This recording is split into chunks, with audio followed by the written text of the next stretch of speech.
Big Brother, mainstream media, government cover-ups. You want answers?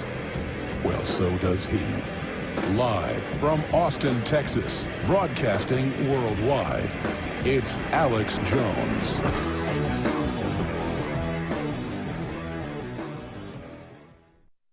Now, I want to, for the next 30 minutes or so, talk to John Young, the editor and one of the key founders of Cryptome.org.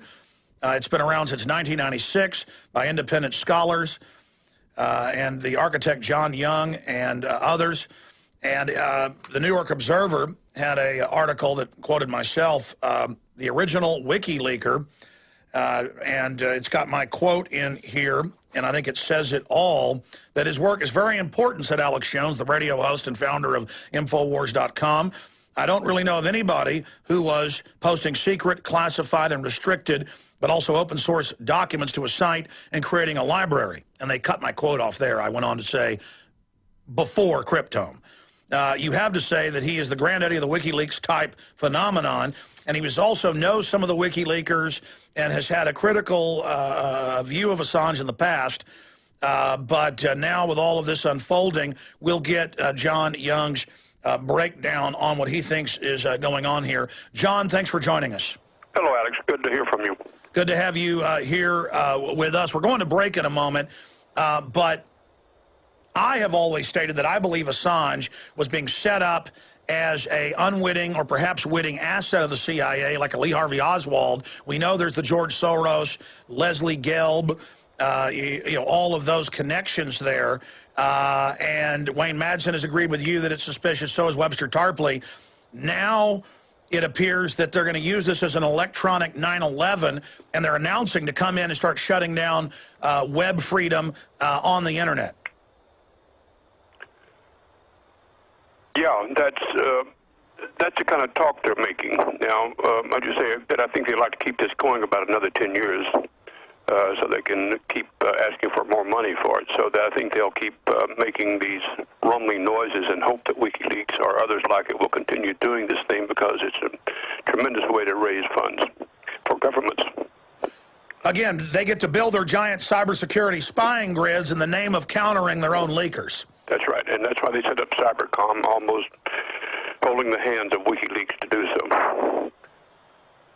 Amazing. Well, I mean, when we look at this, these women that set him up, one of them is absolutely, you know, in Cuba running CIA ops. I mean, this is really, what do you think of Assange? Do you agree they're setting him up as the fall guy?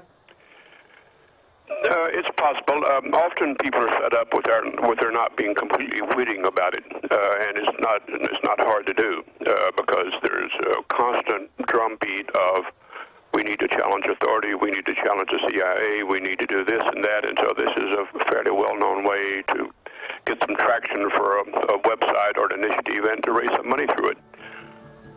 And so the allegation of having sexual affairs is usually a component of that. Well, they claim that about Daniel Ellsberg. Stay there. Segment coming up. We'll continue to get into your overall view of the history of WikiLeaks, who's behind it, what's really happening with Julian Assange, these massive hack attacks against Sweden and MasterCard and Visa. John Young of Cryptome.org is our guest. He knows a lot about at least the founding and of WikiLeaks and some of the people involved. But it's on record that Cass Sunstein, who said that they would basically sabotage the web by posing as freedom fighters and leakers, really introduced WikiLeaks to the world in 2007 in an editorial in the Washington Post that he wrote. So it's pretty much admitted this is a CIA group. As Mr. Young said on this show over a year ago and predicted much of what's now unfolded, you know, if you're going to have $1 trillion war in Afghanistan or Iraq, you got to go stage some terror attacks, fund the opposition. If you're going to have an excuse to take over the web and spy on everybody, you've got to finance some leaks. And you see the media, the way they supported it, the way they always hype it up.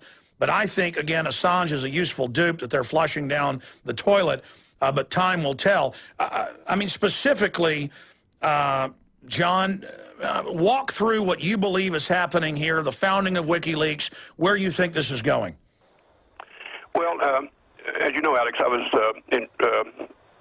sucker punched into serving as a public face of WikiLeaks because they didn't want any of them to be named in the registration of the website. So I did it because I've done it for others. And I was led to believe that it was a public benefit operation. But within a few weeks, it announced that it intended to raise $5 million in the first 6 months. I said, wait a minute. That doesn't sound like public benefit to me. That sounds like a high-value funded program. And I mentioned two examples, CIA and Soros. I didn't accuse them of that. I said it would be like that, in which deep pockets are funding something. You can't just raise money by an unknown organization in that brief period of time. Now, we know that businesses do that, though, with the same kind of rollout. And so that was my first sense that this was a business operation, not a public benefit operation. And it's turned out to be that. So, others may make the link to CIA and Soros, by the way, both of whom use the same techniques of claiming to be public benefit, but far from being the only ones. Churches do it, educational institutions do it, and so forth. So that public benefit is a well-known subterfuge for actually making pretty good money these days. Of course, following the government model. Okay, now, so, I mean, that's an important tidbit. You registered, and that's been confirmed, the WikiLeaks URL to begin with. When was that, John? That was in December 2007. And have you seen the fact that it was Cass Sunstein that basically introduced them to the world? Say that again, Alex? It was Cass Sunstein who introduced WikiLeaks to the world in that Washington Post article he wrote in 2007. Yep. That's right. And this is a guy who openly says that he would pose as activists on the web as a pretext to bring censorship in. Now they're introducing the legislation to do just that. I mean, this is pretty obvious.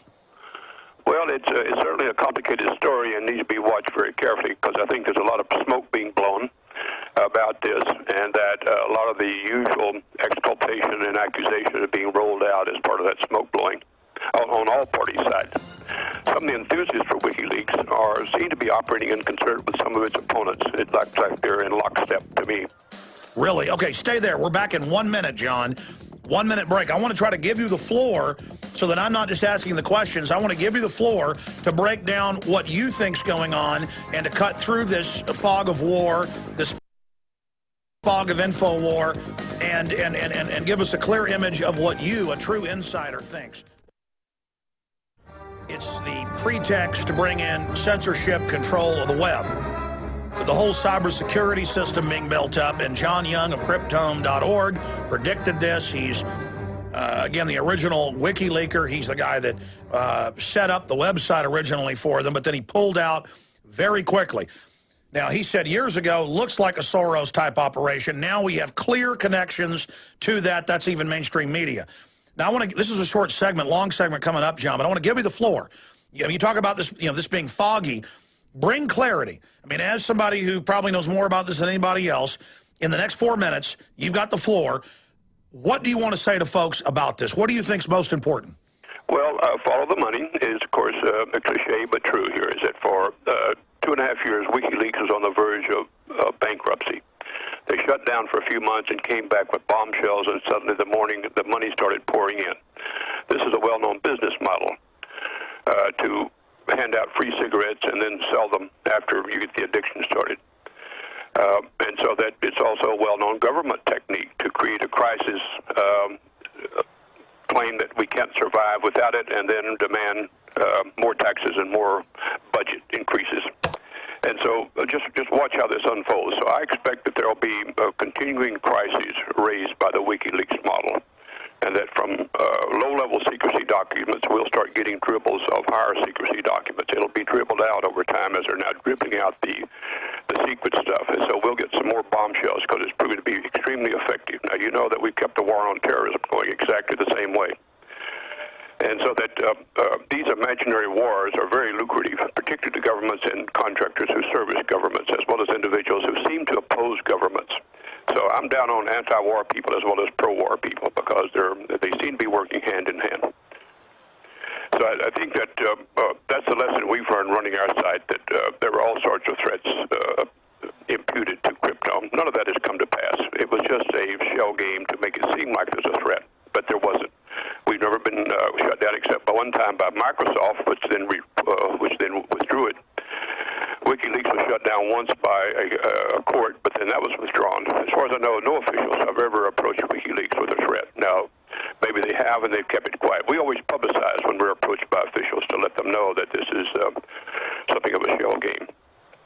So we'd like to see more attention paid to how often this occurs, not by WikiLeaks, but by others who are rushing to their support, but also rushing to oppose them. There's money to be made in this. And I'm talking about the media. I'm talking about the so-called outlaws, the so-called dissidents. This is a big-time operation. Everyone's getting in on this. So I'm admiring this taking place. So it'll be kept going for quite a while. Money's pouring in from all sides to both sides of the fight. And so the use of the word cyber war is exactly part of that, our info war. Now, no, I'm not attacking your use of it, Alex, because you started this long ago. But right now, they're actually trying to escalate this into warlike crisis because this brings out the money. Yeah, when I talk about info war, I mean getting people talking, saying no to tyranny. Their info war, they're talking about hacking and more the Pentagon version of that. That's right. And so that's what Cybercom is now doing. They're going to milk cyber threats as much as they can over the next several years. And that's why I think that the Bradley Manning thing was a sting. That, they teach this stuff at Fort Huachuca, Alex, how people like Bradley Manning can do this and set up these sting operations. And so he was trained there. And so this smells like that to me. And there'll be more coming, though, because right now they're just testing the public's reaction with this low-level secrecy revelation, but the other stuff will come. All right, stay there. We're going to come back in 3 minutes, John, long segment, and I want to continue to drill down into WikiLeaks. I mean, obviously, you've got all these Soros, CIA connections, Cass Sunstein writing 2.5 years ago, that they would infiltrate the web, pose as activists, create crisis, then bring in censorship legislation. That's now happening. We'll be right back.